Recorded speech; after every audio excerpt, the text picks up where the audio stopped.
Hey, how's everybody doing? Welcome back to the Hot Rod Workshop. Today, we're gonna take a look at those 37 Ford axles, tear them apart, and throw them underneath the frame.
Oh no, man.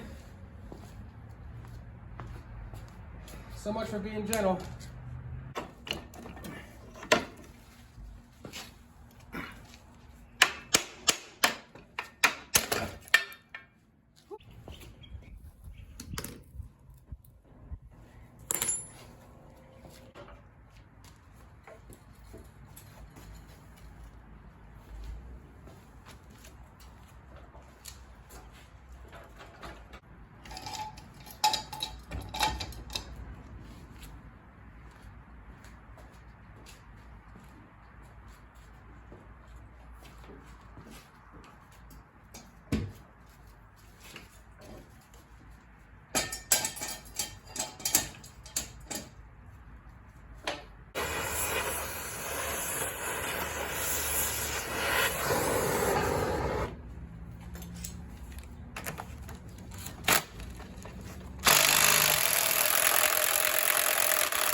I'd say that looks pretty good. The ultimate goal here was to make some space in the shop because of how much territory these axles were taking. The front axle was a lot easier to take apart than that 48 Ford we found in the junkyard. So the plan for the front axle is to run a traditional over the axle spring, 33.5 inches from eyelet to eyelet if I'm not mistaken. So I need to pick up some spring over axle perches and some shackles and a spring. I'm probably gonna go with a Posey spring. Reason being is it needs to be a wider spring to accommodate the wider area between the spring perches, and also it needs to be a thin 1 3/4 inch, I believe, spring widthwise, so it fits inside the cross member there. So that's the plan right now. I was thinking about doing a suicide style front end, meaning the spring will be still above the axle, but the perch, or should I say the mounting place for the spring would be ahead of the original cross member and flat with the top of the rail. So in essence, lowering the car, but you sacrifice the frame horns and the Model A style cross member.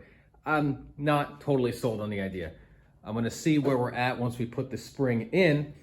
And if need be, I'm not totally against doing a slight sweep in the front to gain a little bit more of a lowered stance in the front end, but that's all relative on how it looks once we get it attached to the frame. The plan for the rear axle is to maintain the spring behind setup that's factory with these 37 Ford rears. I currently have a Model A spring installed just to center it up in the spring arch. Seeing as that it's going to be a one-off body with a hand-built truck bed, I don't necessarily have to play by the rules in keeping the axle directly beneath the spring arch. What I mean by that is if I were to put a Model A body onto this frame, the wheel arches that are in the quarter panel line up directly with the spring arch. So in order for the tires to be lined up with the arches in the quarter panels, the axle would have to be directly beneath the spring arch. But I kind of like the altered wheelbase of this setup. Plus, with the handmade bed, I don't really have to line up with any arches of any kind. So this should work just fine. We're also going to be on the hunt for a set of 16 750 rear tires. So the car will have inevitably a bit of a rubber rake, so we have to keep that in mind. So the reasoning behind going this direction is kind of two-pronged. One, I plan on bringing the flathead, the 8BA, over here to begin work on it. That's across the street currently, and I can't really work on it when it's over there. So the plan was to put, of course, clear all this junk out, but was to put the engine there so I can get working on it. And also, we're at that point in the project where it's critical to be able to see the car at all angles and kind of walk away from it and see it at a distance. So the only way we could achieve that in such a tight space was to put dollies with casters underneath each tire. So of course it's going to be a bit of a hassle to pull the coupe out every single time to work on the car, but it's a lot better in my perspective to get a good visual on things. Take the coupe out, pull the car into the center of the shop, and get a good walk away distance view of the project so we can catch any issues before they become problems later. So the plan currently is to throw some dollies underneath the tires, pick up some suspension parts for the front end, attach both axles so we can move the car around safely. And we also got Carlisle coming up. That's a relatively local, huge swap meet. So yeah, I think the car looks pretty neat standing like that. I mean, once we get some big and little tires on there, we'll get a real idea as to the stance and the attitude of the whole car. But until then, thanks for watching.